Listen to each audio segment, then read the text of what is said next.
2 बजे के बाद का पानी ज्यादा इतनी सफाई नहीं रखता। दोपहर को लस्सी पिए, जितनी दही 3 गुना पानी, 100 ग्राम दही तो 300 पानी। जीरा हिंग का वघार कर सकते। अगर शरीर में गर्मी है तो थोड़ा मिश्री डाल सकते, नहीं तो वायु है तो थोड़ा जीरा और काली मिर्च डाल सकते, सेंधा नमक। शरीर स्वस्थ रखे, लेकिन ये मरने वाला है। आप स्वस्थ रहे, हम स्व में स्थित रहेंगे। जो मरता है, बीमार होता है, बदलता है, उसको जो जानता है, हम उस परमेश्वर में स्वस्थ रहे। शंकर सहज स्वरूप संभारा, लागी समाधि अखंड अपार। जो सहज स्वरूप है,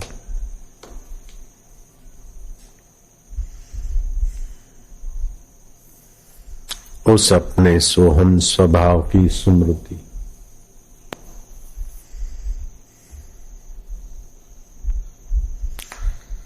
चंद्रमा की किरणों के समान शीतल शांत कौन रहता है? बोले, जिसने अपने सोहम स्वरूप में गुरु प्रसाद में प्रवेश किया है, वह महान आत्मा। कमल के पत्ते के ऊपर जल की तरह चंचल क्या है? शंकराचार्य कहते, धन और यौवन और आयुष्य ये चंचल चीजें हैं, इनको अपना स्वरूप कभी ना मानो। जैसे कमल के फूल पर जल की बूंदे दिखते दिखते बदल जाती है, ऐसे ही धन, यौवन और आयु बहती चली जा रही। लेकिन आप अबहने वाले अमर आत्मा की अमर संतान, नहीं, परमात्मा स्वभाव में जागृत हो जाओ।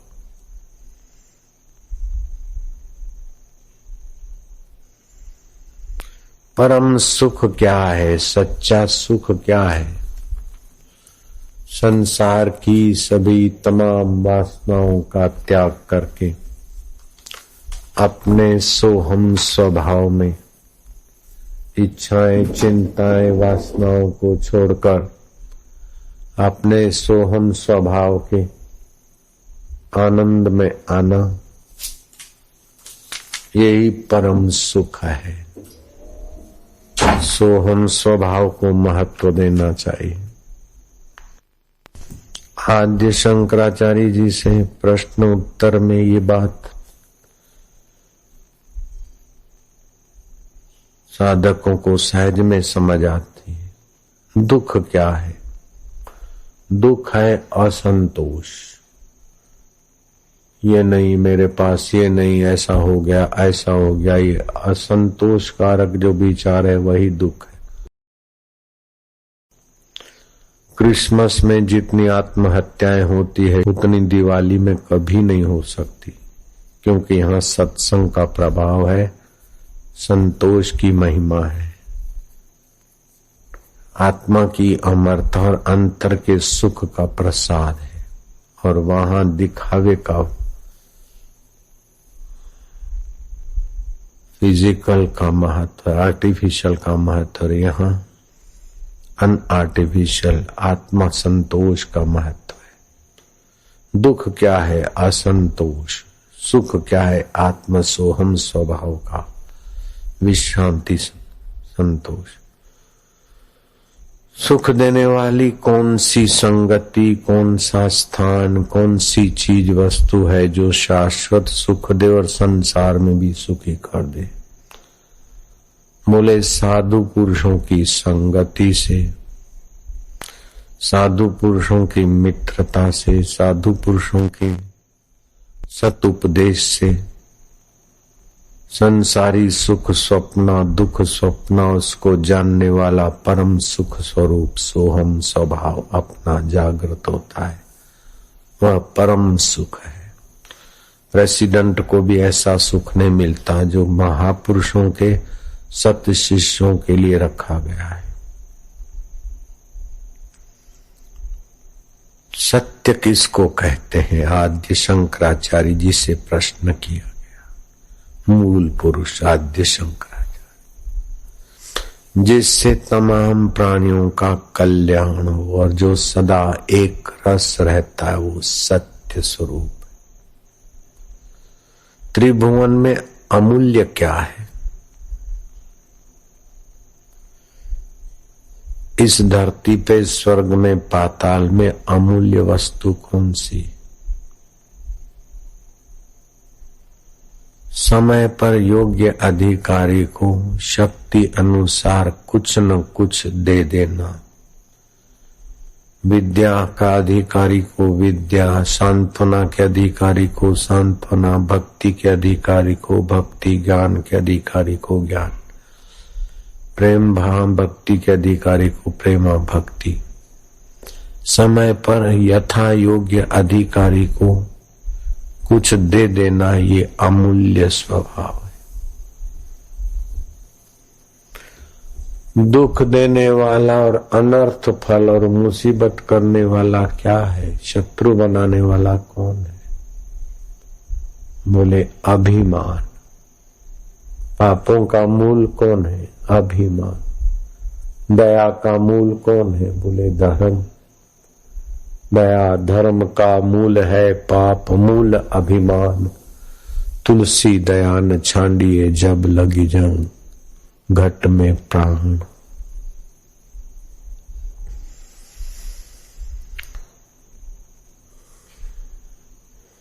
इस संसार में सबसे अधिक सार तत्व क्या है? संसार असार है। आयु का भरोसा नहीं, धन का भरोसा नहीं, स्वास्थ्य का भरोसा नहीं। चलते चलते लोग बीमार हो जाते, खाते खाते लोग लुढ़क जाते, चलते खाते सोते देखते न जाने क्या कब हो जाए। जैसे पत्ते पर पानी की बूंद कब कहाँ सूखे लुढ़के अन्न दिखाई दे, ऐसा ही आयुष्य, धन और स्वास्थ्य।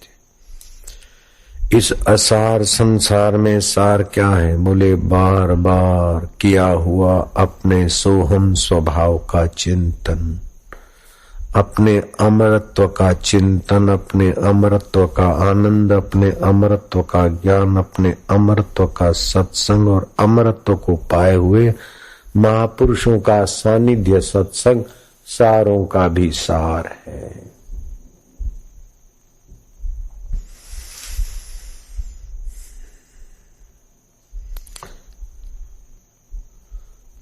चिंतामणि के समान इस लोक में क्या है? जैसा चिंतन करे ऐसा प्राप्त होता है। देवताओं के पास चिंतामणि है, तो इस धरती पर कौन सी चिंतामणि है? जगत गुरु से प्रश्न किया गया। भूमंडल की चिंतामणि क्या है? बोले देवताओं के पास तो एक चिंतामणि है। भूमंडल में 4 चिंतामणियां है, सब कोई पा सकता है। पढ़ा हुआ, अनपढ़, छोटी जाति, बड़ी जाति, छोटी उम्र, बड़ी उम्र वाले सभी इसको पा सकते। 4 प्रकार की चिंतामणियां है। इसको शास्त्र ने, आद्य शंकराचार्य ने चतुर्भद्र कहा है। ये 4 चिंतामणि भद्र माना कल्याण करने वाली।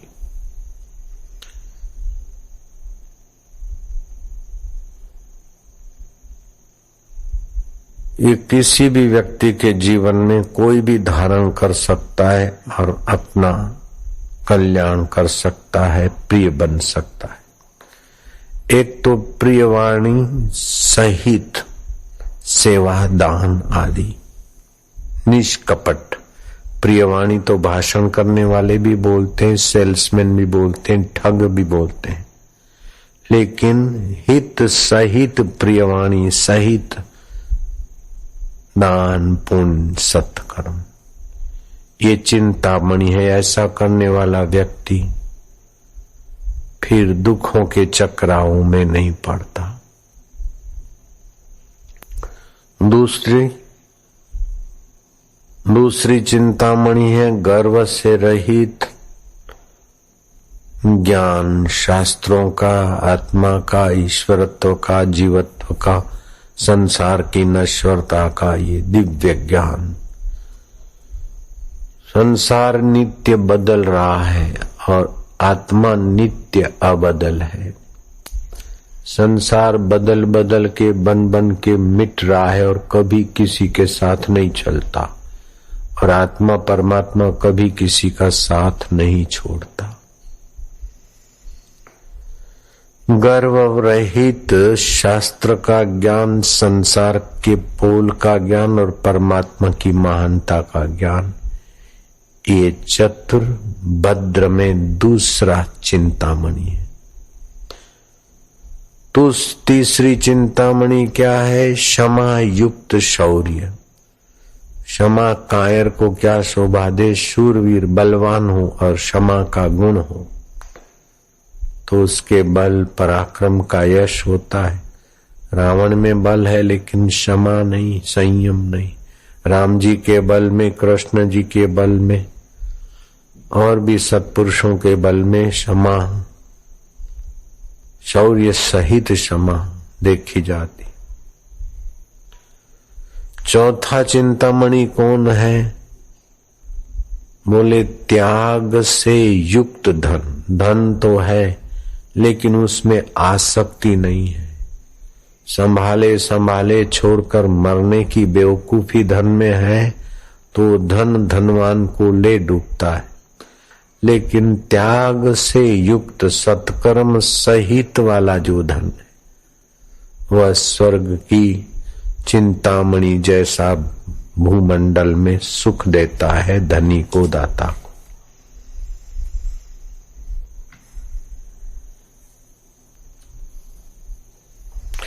अपने कुल को, खानदान को, कुल रूपी कमल को प्रफुल्लित करने वाला कौन है? आपका कैसा व्यवहार या कौन व्यक्ति आपके कुल खानदान को कमल की नाई प्रफुल्लित कर देता है? बोले विद्या, दया, निर्भयता, अहिंसा, शांति, उद्यम, साहस, धैर्य, बुद्धि, शक्ति, पराक्रम, इस प्रकार दैवी गुण होने पर भी जो नम्र है वो अपने कुल खानदान को कमल की नाई प्रफुल्लित कर देगा। सद्गुण होने के बाद भी नम्रता जिसका स्वभाव है, ज्ञान अथाह, शांति अर्थात सेवा और त्याग अथाह होते हुए भी जो नम्र है, घमंडी नहीं है, वो अपने कुल खानदान, समाज और साथियों को ऐसे प्रफुल्लित करता है जैसे सूर्य को देखकर कमल खिलता है। ऐसे उसके होने से लोगों का अंतःकरण और उसका कुल खिलने लगता है।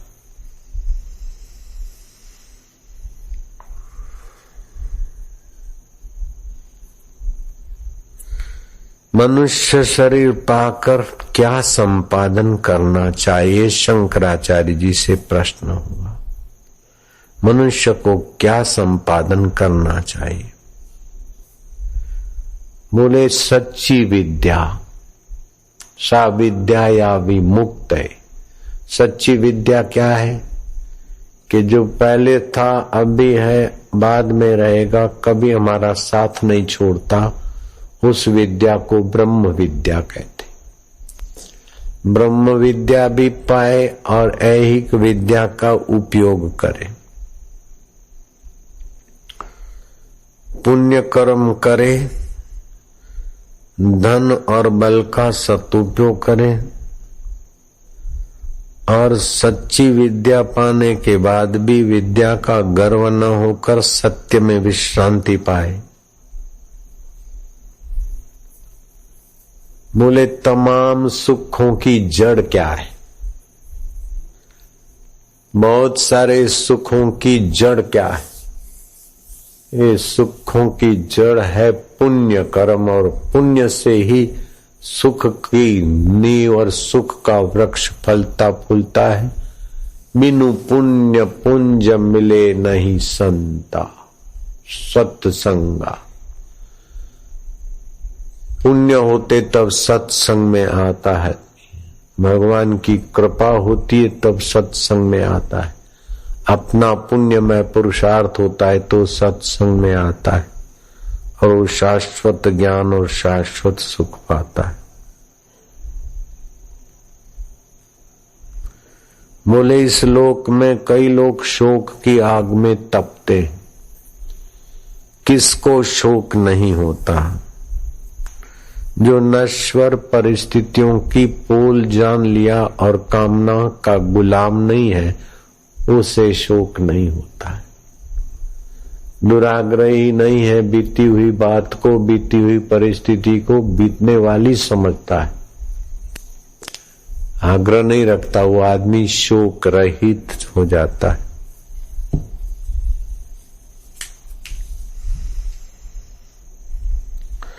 केनोपनिषद में एक प्रश्न होता है कि ये जीवात्मा किसकी द्वारा और किसकी इच्छा से प्रेरित होकर इस जीवात्मा का मन विषयों में जाता है, किसके द्वारा नियुक्त होकर प्रथम प्राण अपने व्यापार में प्रवृत्त होते हैं श्वासोश्वास, और किसके द्वारा प्रेरित होकर ये प्राणी शब्द लक्षणों वाली वाणी वैखरी मध्यमा आदि बोलता है। कौन देवता है जो चक्षु और श्रोत्र को, चक्षु को देखने की सत्ता दे, कानों को सुनने में नियुक्त करता है? ऐसा कौन सा देवता है? कौन प्रेरक है? कौन प्रकाशक है? जो श्रोता का श्रोत्र, जो सुनने वाले के कान को सत्ता देता है, मन का मनन, मन में बैठे हुए को मनन की सत्ता देता है, वाणी बोलने वाले को वाणी में प्रवृत्त करता है, और प्राणों का जो प्राण है, चक्षु का जो चक्षु है, वो कौन देव है? और उस देव को जानकर धीर पुरुष अपने आत्म भाव का, अपने अहम भाव का त्याग करके इस देह के अहंकार को और मन के मनन को, बुद्धि के निर्णयों को बदलता हुआ कौन देखता है? और कौन कर्म का नियामक है, कर्म का प्रेरक है, कर्म का फलदाता है? अच्छा कर्म करने पर बल देता है, बुरा कर्म करने से हमारे विवेक को हिलाता है और हृदय में धबकारे दिलाता है। वह कौन पुरुष है? मैं लंकापति रावण हूँ, देवता गंधर्व यक्ष किन्नर मुझसे डरते। ऐसी डींग हाँकने वाला रावण जब सीता जी का अपहरण करने की नियत से साधु बनता है, सीता जी अंदर भिक्षा लेने गई, जरा सा पत्ता या पेड़ की डाली हिलती है तो डर रहा है। वो कौन देव है? भयकृत भयनाशना। अच्छा काम करते ईमानदारी का तो निर्भीकता देता है, बुरा काम करते सोचते तो भयभीत करता। वो कौन देव है? कोई नहीं चाहता कि मैं डर जाऊं। फिर कौन देव है जो दूषित कर्म करने पर डराता है और शुद्ध कर्म करने पर बल देता है? मंदिरों के देवी देवताओं के पूजन के बाद ऐसा कौन सा पूजन रह जाता है जिस पूजन से सारे पूजन संपन्न होते? बोले वह आत्मज्ञानी गुरु का पूजन। तमाम देवी देवताओं का, यक्ष गंधर्वों किन्नरों का पूजन कर लो, फिर भी किसी का पूजन बाकी रह जाता है। लेकिन उस आत्मदेव में जगे हुए महापुरुष आत्मरामी गुरु का पूजन हो गया तो सभी देवताओं का, सभी भगवानों का एक पूजन हो जाता है, क्योंकि सभी देवता और भगवानों में, अवतारों में वही पूजने योग्य परम पुरुषम दिव्यम कृष्ण कहते याति पार्थनु चिंतयन। वह परम पुरुष दिव्य, उसका चिंतन करके जो उसमें विश्रांति पाता और उसमें अपने मैं को मिलाता है, ऐसा महापुरुष।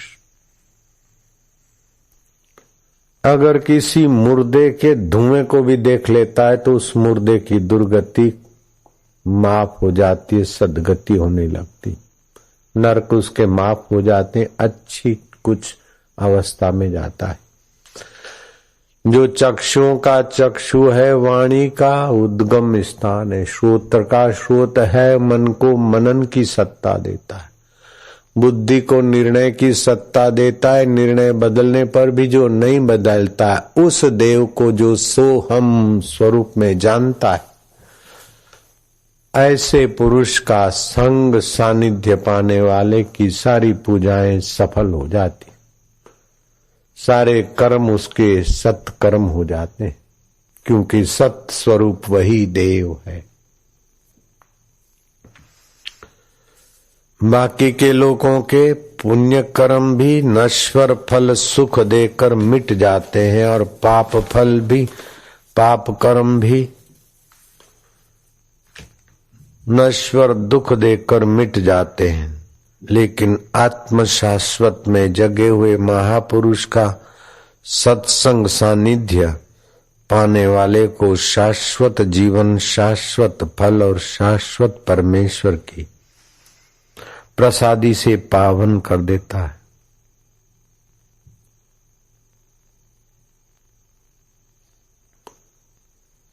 शौनक आदि ऋषि प्रश्न करते हैं और सूत जी उनका उत्तर देते हैं। 18 पुराण हो गए।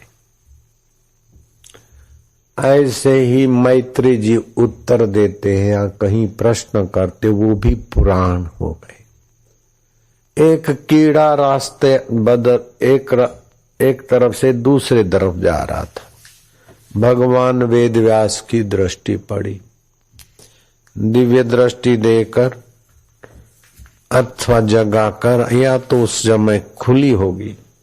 रामकृष्ण ने साधना की तो जीव जंतुओं की, पशु पक्षियों की वार्ता, आपस में चिढ़ाट का अर्थ समझते थे, तो पूर्व काल में हमारी वो नाड़ी खुली रही होगी। अभी हम शास्त्र में सुनते हैं कि कौवे ने ये कहा, बैल ने ये कहा, तो आश्चर्य लगता है, गाय ने ये कहा, आश्चर्य लगता है। लेकिन कोई काल रहा होगा कि मनुष्य, बैल, गाय, पशु पक्षियों की भाषा समझने वाली नाड़ी उसकी जागृत रही होगी। तो कीड़ा जा रहा था। व्यास जी ने पूछा, इतना जल्दी जल्दी क्यों जा रहा है? बोले महाराज, बैलगाड़ी आ रही है, उसके बैलों के घिंघरू का आवाज सुन रहा हूं, घंटड़ी का। अगर मैं धीरे से रास्ता क्रॉस करता हूं, पसार करता हूं, तो शायद बैलगाड़ी के नीचे कुचल जाऊं। बोले अब इस तरफ की नाली से हटकर दूसरे सड़क के दूसरे किनारे वाले नाली में पड़ेगा। उस जमाने में गटर नहीं थे। क्या जीवन है, यहीं पड़ा रहे। बोले महाराज जी, आप तो जानते हैं विधाता ने हर जीव को जो शरीर दिया उसी में प्रीति की, ममता की भी गंध रख दी। अगर आत्महत्या करता तो पाप लगता है। बोले आत्महत्या नहीं, तू संत की आज्ञा मानकर इस शरीर को मरने दे, मैं तुझे महापुरुष बनाऊंगा। कीड़े ने बात मान ली, कुचला गया बैलगाड़ी से। प्रकृति के नियम के अनुसार कीड़े में से फिर उसको ऊंची योनि खरगोश की मिली हिरण की स्मृति और जंगल के माहौल में रहने से वो खरगोश मरकर फिर हिरण हुआ। शिकारी ने शिकार किया, मनुष्य को देखते देखते मरा वो हिरण, फिर शिकारी के घर ही जन्मा, मनुष्य हुआ, शिकारी बना। व्यास जी के दर्शन हुए उस मनुष्य को, और जब मरा तो संत के दर्शन पुण्य प्रसाद से जो उस देव को जानते हैं व्यास जी, जो चक्षुओं से देखने की सत्ता, नाक से सूंघने की सत्ता, मन से सोचने की सत्ता, बुद्धि से निर्णय करने की सत्ता देता है, व्यवहार बदल जाता है, फिर भी ज्ञान स्वरूप देव ज्यों का त्यों रहता है। उस देव स्वरूप में सोहम भाव से जगे व्यास जी की मीठी नजरिया मिली उस शिकारी को। मरने के बाद कुशारू ऋषि के यहाँ मित्रा मां के गर्भ से उसका जन्म हुआ। व्यास जी ने 4-5 वर्ष की उम्र में उसको दीक्षा शिक्षा दी और सुषुप्त शक्तियां उस देव को पाने का, त्रिकाल ज्ञानी होने का प्रसाद प्रेरित किया। जैसे बावला अहमदाबाद के पास सूरदास प्रीतम संत प्रीतम दास हो गए और 52 आश्रम बन गए अहमदाबाद से नडियाद तक। जैसे काशी का सूरदास डॉक्टर भगवान दास के साथ वार्तालाप करते हैं और भगवान दास पूछते हैं और वो बोलते जाते। 22,000 श्लोक बोल दिया उसने। और थियोसॉफिकल सोसाइटी वालों ने उसका अनुवाद करके अपने लाइब्रेरी में रखा है वो ग्रंथ, जन्मजात सूरदास। तो मूल ज्ञान तो सबके अंतरात्मा में भरपूर है। शास्त्र पुराण न हो, एक सत्पुरुष हो और एक शिष्य हो तो धर्म ग्रंथ फिर से बन जाएंगे। अथवा एक व्यक्ति के अंदर भगवत प्राप्ति की तड़फ हो तो भगवान प्रकट होकर क्या ज्ञान दिव्य बताते हैं उसका कोई कल्पना नहीं कर सकता। तो जरूरी नहीं कि बाहर के सर्टिफिकेट और प्रमाण पत्रों से व्यक्तित्व का विकास होता है, इस बात में मेरा विश्वास नहीं है।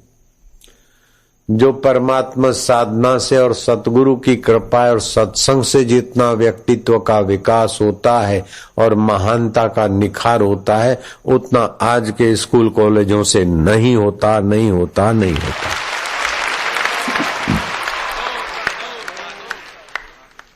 स्कूल कॉलेजों की विद्या है ठीक, लेकिन साथ में मानवीय संवेदना और शास्त्रीय नियम सत्संग का सहारा ले तो उसमें 4 चांद लग सकते।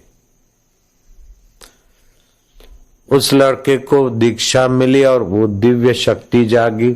10 वर्ष का हो गया, कुशारू ऋषि का पुत्र, मित्रा मां का लाडला। व्यास जी आए, बोले बेटे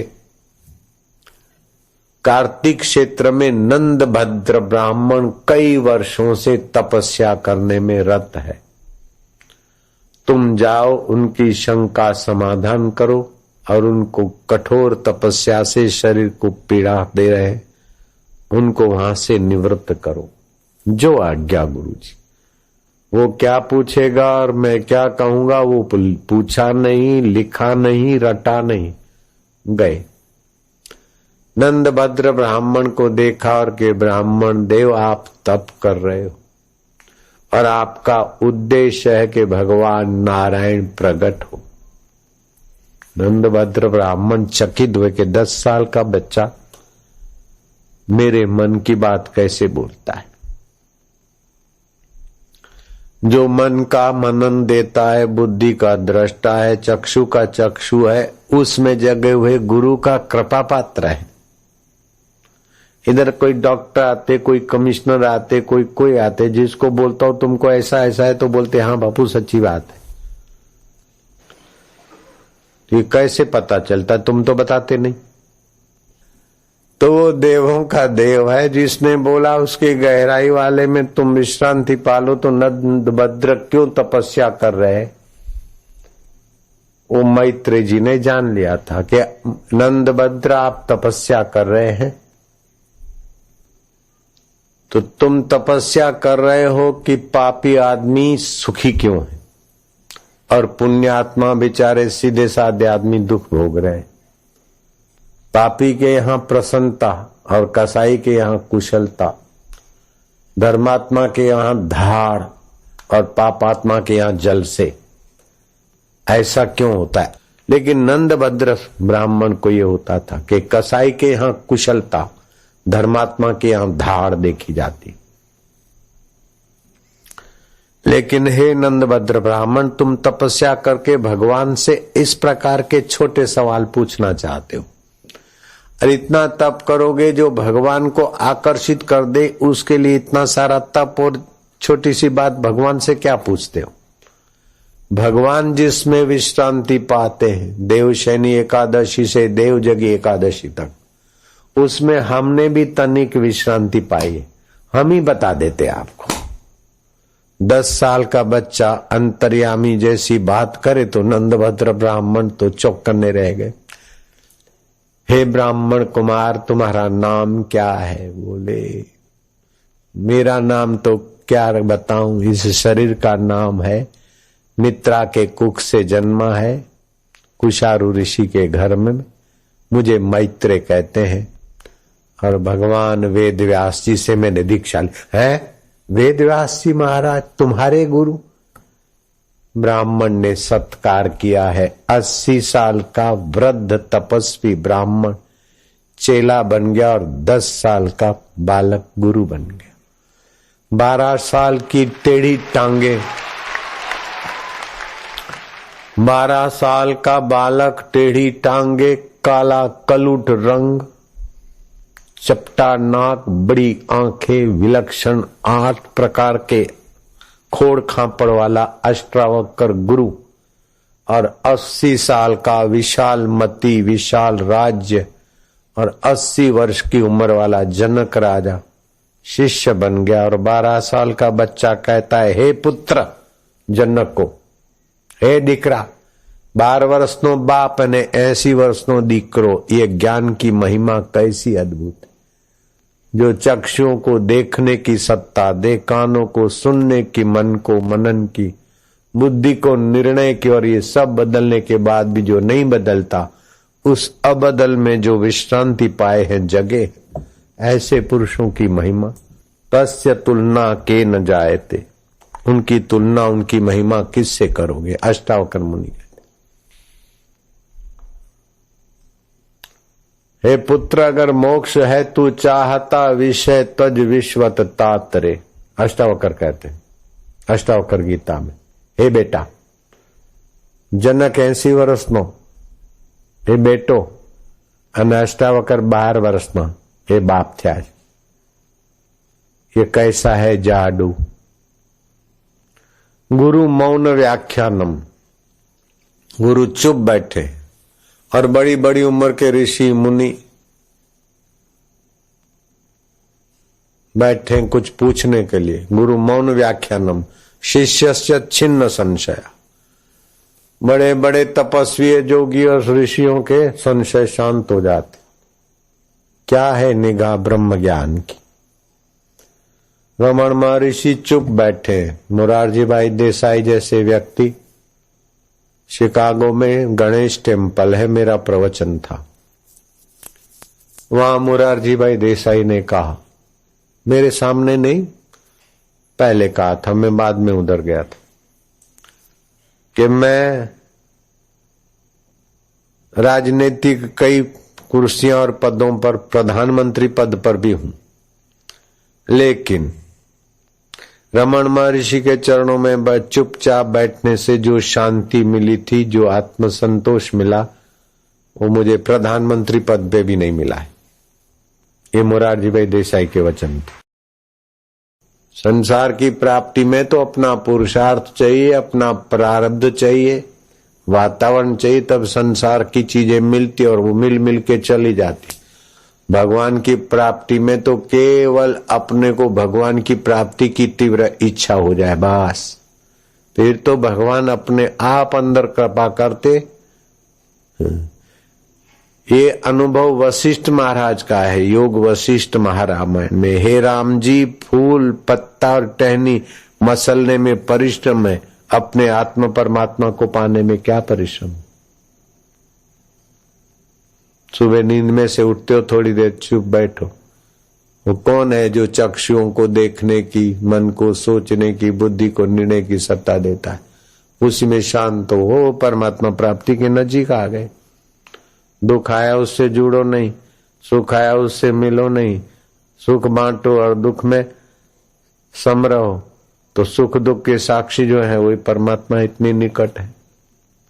सो साहिब सद सदा हजूरे, अंधा जानत ताको दूरे। ज्ञान चक्षु नहीं, इसलिए वो कठिन हो रहा है, और बाहर भागने की आदत है, इसीलिए कठिन हो गई। नहीं तो ईश्वर प्राप्ति जैसा कोई सुगम उपाय नहीं है। हाँ, ईश्वरो सर्वभूतानां हृदय से अर्जुन तिष्ठति। सभी भूत प्राणियों का अंतरात्मा होकर बैठा। ब्राह्मण सर्वभूतानि यंत्र रूढ़ानी माया। जैसे गाड़ी में बैठने वाले को गाड़ी की गति प्राप्त होती, जहाज में बैठने वाला जहाज की गति से भागता है, बस में बैठने वाला बस की गति से भागता रहता है, कार में बैठने वाला कार की गति में भागता है। ऐसे ही ये चक्षु में बैठने वाला, इंद्रियों में बैठने वाला, मन में बैठने वाला, बुद्धि में बैठने वाला, सुख दुख में बैठने वाला जीव उन्हीं यंत्रों में उलझ गया है। जहां से बैठने की सत्ता आती उसमें बैठ, तो अभी ईश्वर प्राप्ति ले। नष्टो मोह स्मृति लब्ध्वा। अगर कठिन होता तो परीक्षित को 7 दिन में कैसे मिल जाता। लीलाशाह बापू की कृपा 40 दिन में हम पर कैसे बरसते और कैसे मिलता। 1 वर्ष तक ओमकार का जप करो, नीच कर्म का त्याग करो, ईश्वर प्राप्ति का ऊंचा उद्देश्य बना लो। सहज में साधारण आदमी को भी मिल सकता। लेकिन हमारी रुचि है ये हो जाए, ये हो जाए, ये हो जाए। जो हो के बदलता है वही करने की रुचि। मान मिल जाए, बड़े हो जाए, बापू जैसे हो जाए, ऐसा कुछ नहीं चाहिए। हर फूल अपनी जगह पर खिलता है,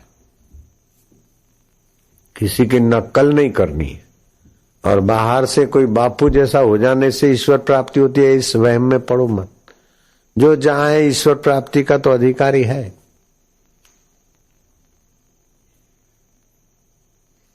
हम बापू जैसा होंगे तो माइयों को तो दाढ़ी मुछाएगी नहीं, तो क्या ईश्वर नहीं मिलेगा? वाहे राम। ये टाल वालों को ईश्वर नहीं मिलेगा। हम बाल वाले और टाल वाले तो क्या ही नहीं मिलेगा ईश्वर? है बाहर से ऐसा बनने से नहीं मिलेगा। वो मिले मिलाए में प्रीति चाहिए बस। तो नंद भद्र के पास चलते, कार्तिक क्षेत्र। तो ब्राह्मण, तुमने सवाल ये पूछना है भगवान से कि पापी सुखी क्यों, धर्मात्मा दुखी क्यों। ये बात आप भगवान से पूछने के लिए इतना कठोर तप करके शरीर को सुखा रहे नहीं। मैं उत्तर देता हूं। नंदभद्र ब्राह्मण श्रद्धा भक्ति से उस 10 वर्ष के बालक के आगे बोले, एक छोटी सी वार्ता। एक ठूंठा था गांव में के बाहर, गामनी बागोड़े।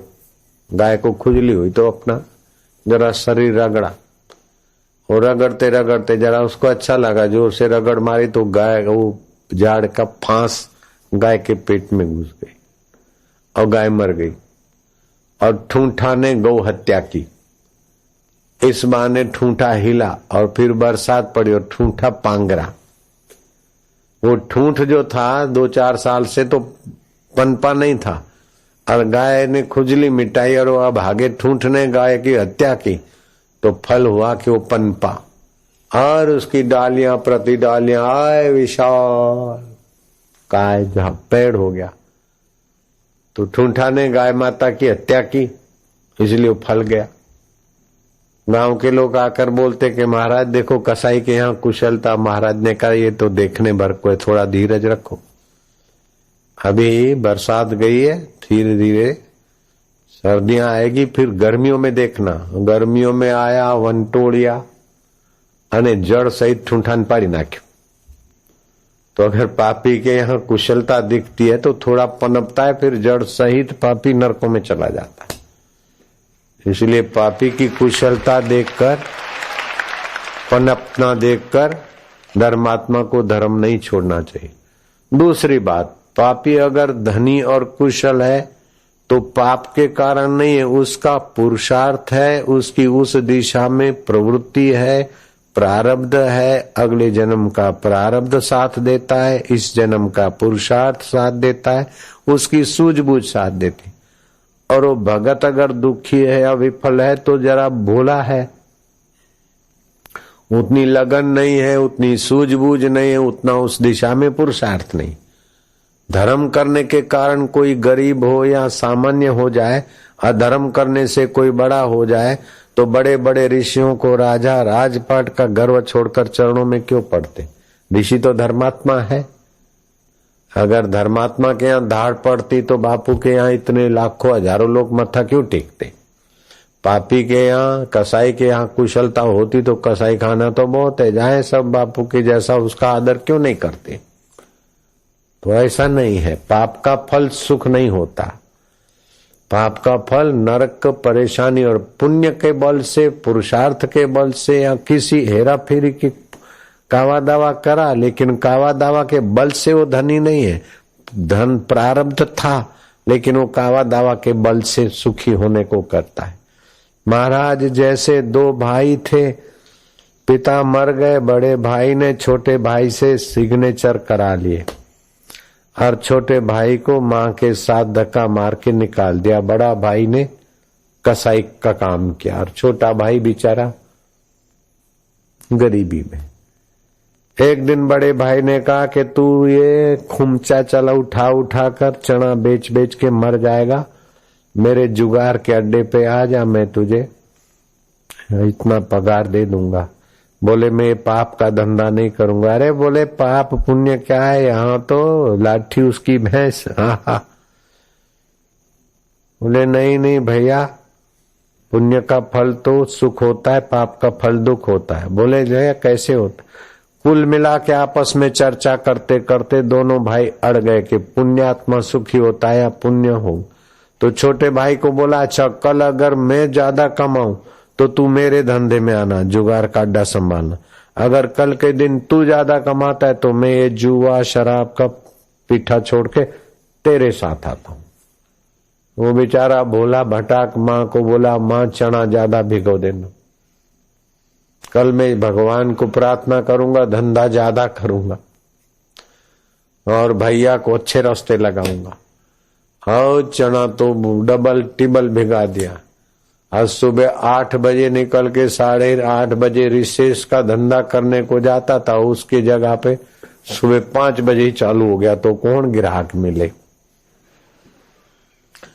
जहां शाम को 6 बजे जाना था वहां दोपहर को 12 बजे निकले, तो रोज की बंदी ग्राहक की भी नहीं। बेचारा थका मांदा रात्रि का उजागरा आते आते पैर लपसा, धड़ाक गिर पड़ा, बोडे पे लग गया। बोडू એટલે माथे पर लग गया, जरा खून निकला और पट्टा बंधा है, घर पे पड़ा रहा।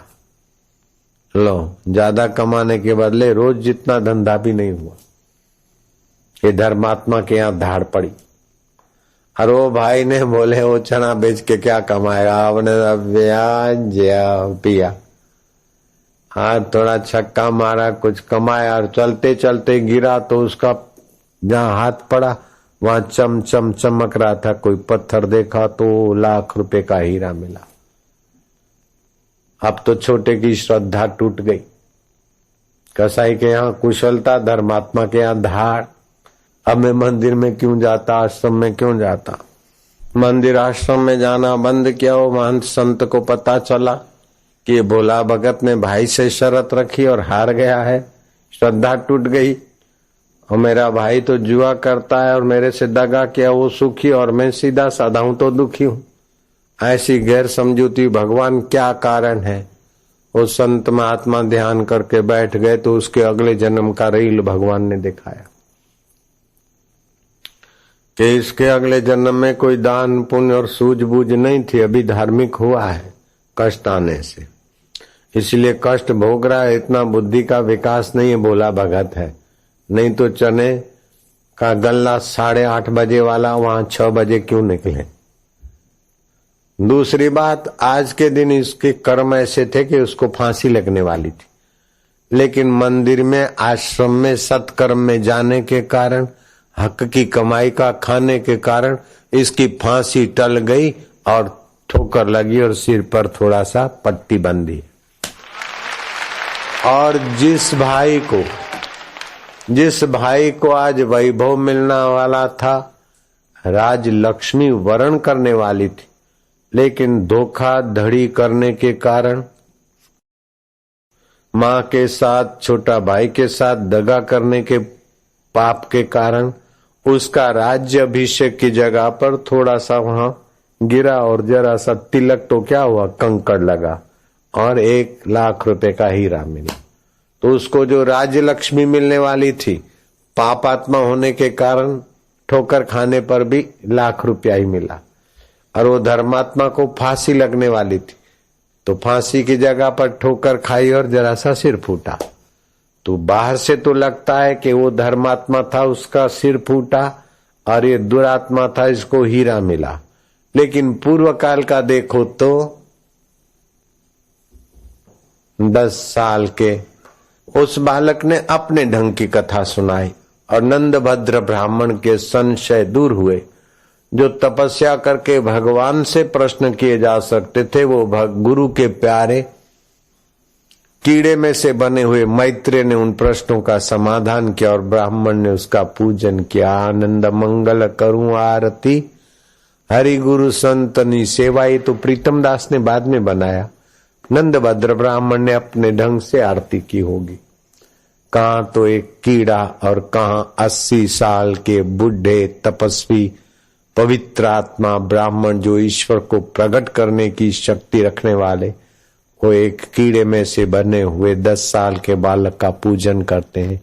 ये कैसा है सत्पुरुषों का संग, कैसी है आत्मारामी महापुरुषों की दृष्टि, और कैसा है कर्म का विधान।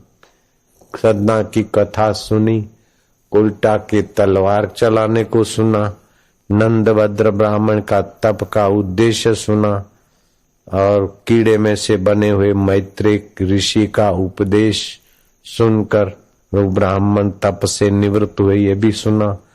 और मैत्रेय ऋषि ने पाराशर ऋषि का सत्संग सुनकर महान ज्ञान हासिल किया। आध्यात्मिक विष्णु पुराण में प्रश्न उत्तर आता है मैत्रेय और उनके गुरु जी का। तो मैत्रेय कीड़े में से बने हुए मैत्रेय, तो मनुष्य, ये जीवात्मा की कितनी योग्यता है। मैंने कई बार इस बात को कहा है, अब भी फिर से कहता हूं कि भगवान ने आपको संसार का मजूर बनाने के लिए नहीं भेजा है, आपको भगवान ने दास बनाने के लिए नहीं भेजा है, आपको भगवान ने संसार का पिट्ठू के घोड़ा गधेड़ा के नहीं मजूरी कर करके छोड़ के मर जाओ इसलिए नहीं भेजा है। लेकिन तुम जन्मों जन्मों से संसार के वासना विकारों के दास हुए हो, इसलिए उस दासत्व से निकलने के लिए भगवान का दास थोड़ा बनो। फिर भगवान तो आपको प्रेमी बनाने के लिए भेजा है, भगवान तो आपके सेवक, आप सेवक बनो, फिर भगवान आपके सेवक बन जाते। आप भगवान के प्रेमी बनो, भगवान आपके प्रेमी बन जाते। अरे भगवान तो आपको स्वामी बनाने को भी राजी है, बाप बनाने को भी राजी है। तुम मनुष्य अपनी योग्यता देखो, आप भगवान के सखा बन सकते, मित्र बन सकते, प्रेमी बन सकते, भगवत तत्व के ज्ञानी बन सकते, भगवान के माई बाप बन सकते हो। वशिष्ठ महाराज की बात मानकर दशरथ ने साधना किया और भगवान के माई बाप बन गए कि नहीं बन गए? दशरथ और कौशल्या, यशोदा और नंद बाबा भगवान के माँ बाप बन गए, देवकी और वसुदेव। भगवान तो बेटा बनने को भी राजी है, शिष्य बनने को भी राजी, सखा बनने को भी राजी है, सेवक बनने को भी राजी। गुरु बनने को भी राजी है, मित्र बनने को भी राजी है। तुम्हारे में कितनी योग्यता है, ये भगवान है कि नहीं, उसका निर्णायक शक्ति भगवान ने आपको दे रखी।